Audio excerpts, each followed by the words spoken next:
Have you ever thought about what might be lurking under your bed? It is an often overlooked space in our bedrooms that can become a dumping ground for all sorts of things. But sometimes the things we stole down there can be a little more sinister than we bargained for. Welcome back! I'm here to take you on another terrifying journey through the darkest depths of the human psyche. And today we are exploring creepypastas about the most terrifying things found under bed. Our first story is titled The Thing Under the Bed. Casey was just 8 years old when she moved into her new home with her family. Her parents had saved 4 years to make their dream come true, buying a big white colonial-style house with a sprawling lawn and plenty of rooms for Casey and her 2 brothers to explore. The only problem was the house was a bit older and it wasn't exactly move-in ready. Still, Casey's dad promised her that they'd fix up the place together and turn it into a real home. One afternoon while playing hide-and-seek,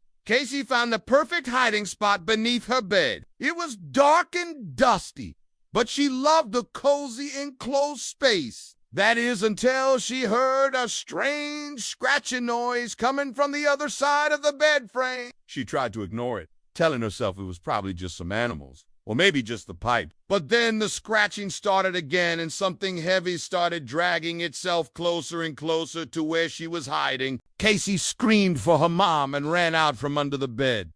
Just as the room began to go black, her family huddled together in the kitchen, their faces pale and drawn in the flickering light of the candles. They couldn't call for help or turn on any lights. Whoever or whatever had lurked under Casey's bed had cut the phone lines and plunged the house into darkness. All they had were the candles, a few flashlights, and the matches to keep them going. "We have to get out of here," Casey's dad whispered urgently. He grabbed an axe from the fireplace and held it high, his face grim. "I'll protect you guys. You head out the front door and stay at Mrs. Henderson's. She'll look after you." "But what about you?" Cassie asked, her voice trembling. "I'll be fine, I promise," her dad said, kissing her forehead. "Just to get out of here." As Casey crept towards the front door, she could hear her dad hacking away at whatever was under her bed. The scratching grew louder and more frantic, followed by guttural growls that sent shivers down her spine. Then suddenly everything went silent. Casey risked a glance back and saw her dad standing in the doorway, his face streaked with dirt and blood. In his hand was a huge meat cleaver, but it wasn't a weapon that had caught Casey's eye.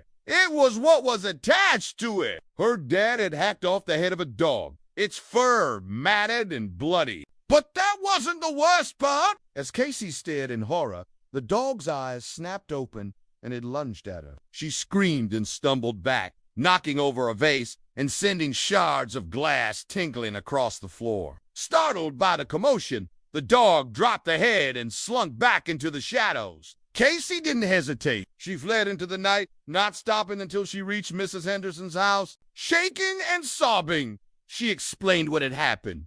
Mrs. Henderson, a plump, rosy-faced woman with a kind smile, took the children in without a moment's hesitation. She fed them snacks, gave them blankets, and let them watch TV until their parents came to collect them. But soon it was time for bed. Mrs. Henderson tucked Casey in and kissed her goodnight. "Don't worry, dear," she said soothingly.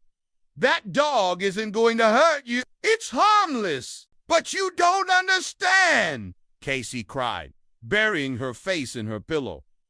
"It already tried to kill me." "Oh, honey," Mrs. Henderson said, her voice soft. "You had a nightmare, that's all." But Casey knew she wasn't dreaming. She could still feel the dog's hot, fetid breath on her neck and hear its claws clicking on the hardwood floor. But as the night wore on, she started to drift off to sleep.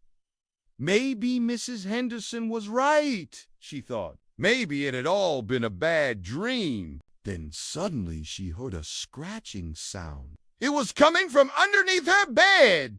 Our next story is titled My Uncle. I was visiting my uncle one weekend when I decided to go exploring in his attic. It was full of all sorts of junk, old furniture, boxes of clothes, and even a rusty trunk in the corner. I pried it open and found stacks of yellowed letters tied together with a faded ribbon. I sat down on an old trunk and started reading the letters aloud. My uncle poked his head in and smiled. "What are you doing up here, Riley?" he asked. "Don't you have anything better to do?" "I found this old trunk and I was just reading some of your letters," I replied.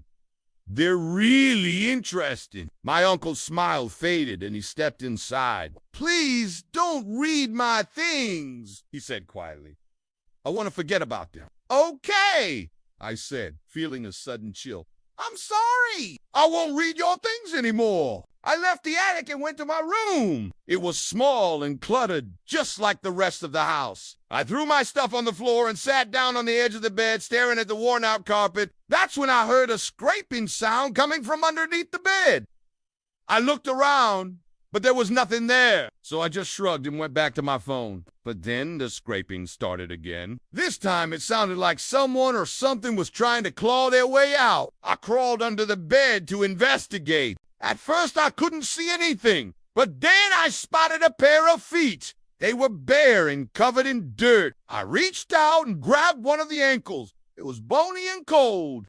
And as I pulled, a skinny, emaciated man dragged himself out from under the bed. He looked up at me with wide, pleading eyes and rasped, "Help me!" His voice was hoarse and unfamiliar, like I hadn't heard it in years.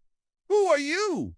I asked, my voice shaking. "I'm your uncle," he whispered, his eyes filled with fear. "Please help me." Our next story is titled Under the Bed. For as long as I could remember, there had always been a large wardrobe in the corner of my bedroom. It was an old, heavy piece of furniture with ornate carvings and brass handles. I loved playing hide and seek with my friends behind it when I was young, pretending that it was a portal to another world. But one day, when I was homesick from school, I discovered something disturbing. I was lying on my bed watching TV when I heard a scratching sound coming from under the wardrobe. I sat up and listened intently. Then I heard it again, along with a muffled thump. Curiosity got the better of me, and I crawled under the wardrobe to investigate. There was a narrow gap between the floorboards and the bottom of the wardrobe. Just enough room for a small animal to squeeze through. I peered into the darkness and saw a pair of glowing eyes. They were bright green and seemed to stare back at me accusingly. Then suddenly a scaly hand shot out and grabbed my wrist. I screamed and yanked my hand back, knocking over a nearby lamp.